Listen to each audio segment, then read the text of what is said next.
მოგესალმებით ეთერშია დასოტევი საინფორმაციო გამოშვება დღის მთავარ სიახლეებს მარია მელიავა გაგაცნობთ.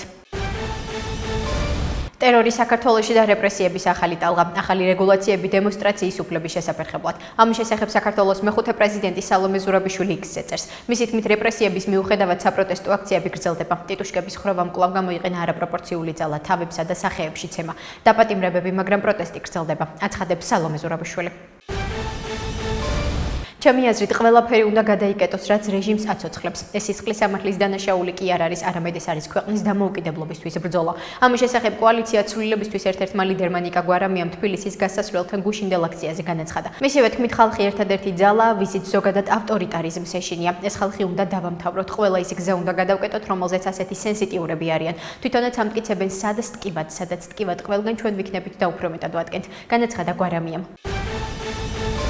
საქართველოს მეხუთე პრეზიდენტი სალომე ზურაბიშვილი ფოთში ახალგაზრდებს, აქტივისტებსა და არასამთავრობო სექტორის წარმომადგენლებს შეხვდა. ზურაბიშვილს ადგილობრივებმა სოციალურ სივრცეში ლიმენა უმასპინძლეს და ფოთში პროტესტის მიმდინარეობისას ზეწოლის, დაშინებისა და შევიწროების ფაქტებზე მიაწოდეს ინფორმაცია, რომლის მიზანიც მათი თქმით საზოგადოებაში შიშის დანერგვა და ამით პროტესტის ჩახშობა.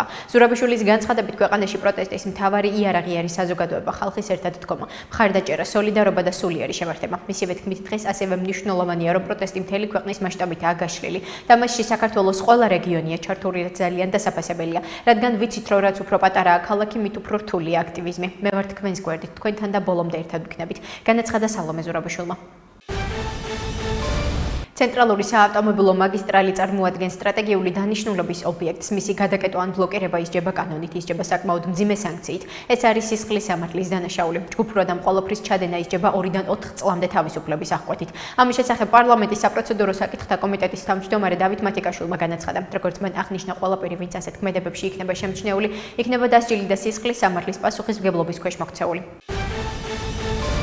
ეგრეთ წოდებული ქართული კოშმარის არაღიარების აქტს კიდევ 4 თანაავტორი შეემატა. ამის შესახებ ამერიკის შეერთებული შტატების კონგრესის ოფიციალურ გვერდზე, კანონ პროექტის გვერდზეა აღნიშნული. კანონ პროექტი HR 243, რომელიც მიზნად ისახავს აიკრძალოს შეერთებულ შტატებს ბიძინა ივანიშვილის ან ბიძინა ივანიშვილის მიერ მართული საქართველოს ნებისმიერი მთავრობის აღიარება, რა მიზნითაც არ უნდა იყოს. აშშ-ის კონგრესის ქვედა პალატაში, წარმომადგენელთა პალატაში, ჰელსინკის კომისიის თავმჯდომარე კონგრესმენმა ჯო უილსონმა წარადგინა. თავდაპირველად კანონ პროექტს მხოლოდ ერთი თანაავტორი ყავდა, კონგრესმენი სტივენ კოენი. თბილისის საქალაქო სასამართლოში ქართული ოცნების დამფუძნებელი ბიძინა ივანიშვილი 5 თებერვალს საკუთარ საქმეზე, სადაც დაზარალებულია, ხოლო ბრალდებული თანაინვესტირების ფონდის ხელმძღვანელი გიორგი ბაჩიაშვილია ჩვენებას მისცემს. სხდომაზე პროკურატურამ ივანიშვილის როგორც დაზარალებულის დისტანციურად ტექნიკური საშუალების გამოყენებით დაკითხვა მოითხოვა. ამის საფუძვლად პროკურორმა მათ შორის დაზარალებულის უსაფრთხოების უზრუნველყოფა დაასახელა. დაცვის მხარის შეფასებით ბრალდების მხარის შუამდგომლობა დაუსაბუთებელია. ადვოკატმა ლევან მახარაშვილმა შეკითხვით მიმართა პროკურორ მიხეილ სადრაძეს თუ რა ადგილიდან უნდა მოხდეს ბიძინა ივანიშვილის დაკითხვა, რადგან ამის დაკონკრეტებას კანონი ითხოვს. აღნიშნულზე სადრაძემ უპასუხა, რომ იმ ადგილიდან მოხდება დაზარალებულის დაკითხვა რა მისამართიც გამოძიების ოქმში ამითითებული, კერძოდ კი სოლოლაკიდან. პარლამენტის აპარატის უფროსად კახა ოქროჯანაშვილი დაინიშნა. ის გასულ წლებში თავდაცვის მინისტრის მოადგილე იყო. ასევე მუშაობდა სახელმწიფო უსაფრთხოების საკითხებში პრემიერ-მინისტრის თანაშემწედ და სახელმწიფო უსაფრთხოებისა და კრიზისების მართვის საბჭოს მდივნის მოადგილედ, ხოლო პარლამენტის აპარატის უფროსი ქეთევან კვინიკაძე იყო, რომელიც საარჩევნო კოლეგიის მიერ პრეზიდენტად მიხეილ ყაველაშვილის არჩევის შემდეგ პრეზიდენტის ადმინისტრაციის უფროსი გახდა. რამდენიმე დღის წინ ჩვენმა 44 წლის თანამოქალაქემ აფხაზეთიდან დევნილმა ზამირ კვეკვესკირმა პროტესტის ნიშნად თავი დაიწვა. უსამძიმრებს ზამირ კვეკვესკირის ოჯახსა და ახლობლებს. ამის შესახებ გახარია საქართველოსთვის თავმჯდომარე გიორგი გახარია სოციალურ ქსელში წერს. მისი თქმით, ეს პირველ რიგში ხელისუფლების, ქვეყნის და თითოეული ჩვენგანის ტრაგედია და პასუხისმგებლობაა. რამდენიმე დღის წინ ჩვენმა 44 წლის თანამოქალაქემ აფხაზეთიდან დევნილმა ზამირ კვეკვესკირმა პროტესტის ნიშნად თავი დაიწვა. სამწუხაროდ ექიმებმა მისი გადარჩენა ვერ შეძლეს. ეს არ არის ცალკე აღებული ერთი ადამიანის, ერთი ოჯახის ან მხოლოდ ჩვენი დევნილი თანამოქალაქეების ტრაგედია. ეს ქვეყნის თითოეული ჩვენგანის ტრაგედია და პასუხისმგებლობაა პირველ რიგში ხელისუფლების, რომელმაც მისი სასოწარკვეთილი მოქალაქის ხმა ვერ გაიგონა. განაცხადა გახარია. გარემოს ეროვნული სააგენტოს ინფორმაციით უახლოეს დღეებში საქართველოში მოსალოდნელია დროგამოშვებით ნალექიანი და ქარიანი ამინდი. კერძოდ, გარემოს ეროვნულ სააგენტოში აღნიშნავენ, რომ თბილისში 4 თებერვალს უნალექო ამინდი იქნება. დღის მეორე ნახევრიდან კი გაძლიერდება ჩრდილო-დასავლეთის მიმართულების ქარი. 5-6 თებერვალს კი მცირე წვიმაა მოსალოდნელი. აირის ტემპერატურა დღისით 8-10 გრადუსი დაფიქსირდება. სანაპირო რაიონებში ღრუბლიანი და ნალექიანი ამინდია მოსალოდნელი. აირის ტემპერატურა დღისით 7-9 გრადუსი დაფიქსირდება. დასავლეთ საქართველოს დაბლობ რაიონებში ღრუბლიანი და ნალექიანი ამინდია მოსალოდნელი. აირის ტემპერატურა დღისით 6-8 გრადუსი დაფიქსირდება. ახლა კი გაგაცნობთ უცხოეთის სიახლეებს. კომპანია Tesla-ს და SpaceX-ის აღმასრულებელი დირექტორი და დონალდ ტრამპის ადმინისტრაციაში ASHISH-ის მთავრობის ეფექტურობის დეპარტამენტის ხელმძღვანელი ილონ მასკი აცხადებს, რომ ისინი ASHISH-ის საგარეო დახმარების სააგენტო USAID-ის დახურვაზე მუშაობენ.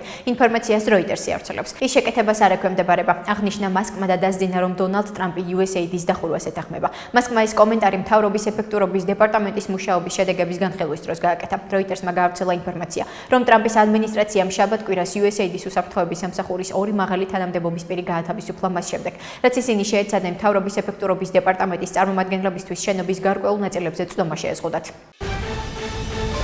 ლიეტუვის საგარეო საქმეთა მინისტრი კია სტუტის ბუდრისი საქართველოში მიმდინარე საპროტესტო აქციებს ეხმაურება და ქართველ ხალხს მხარდაჭერას უცხადებს. ვგმობთ საქართველოში მშვიდობიანი მომიტინგეების, ჟურნალისტების და პოლიტიკოსების წინააღმდეგ ძალადობრივ რეპრესიებს. ლიეტუვა დგას ქართველი ხალხის გვერდით დემოკრატიისა და ევროპული მომავლისთვის მათ ბრძოლაში. წერს ლიეტუვის საგარეო საქმეთა მინისტრი X-ზე.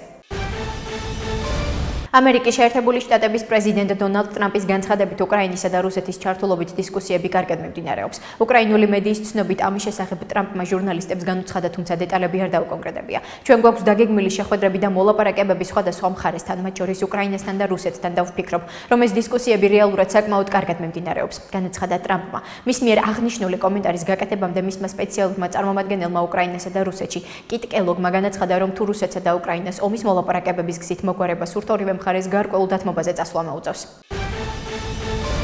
პანამის პრეზიდენტმა რაულ მულინომ ASHISH-ის სახელმწიფო მდივან მარკო რუბიოსთან შეხვედრაზე განაცხადა, რომ პანამის არხის სუვერენიტეტის საკითხი დებატებს არ ექვემდებარება.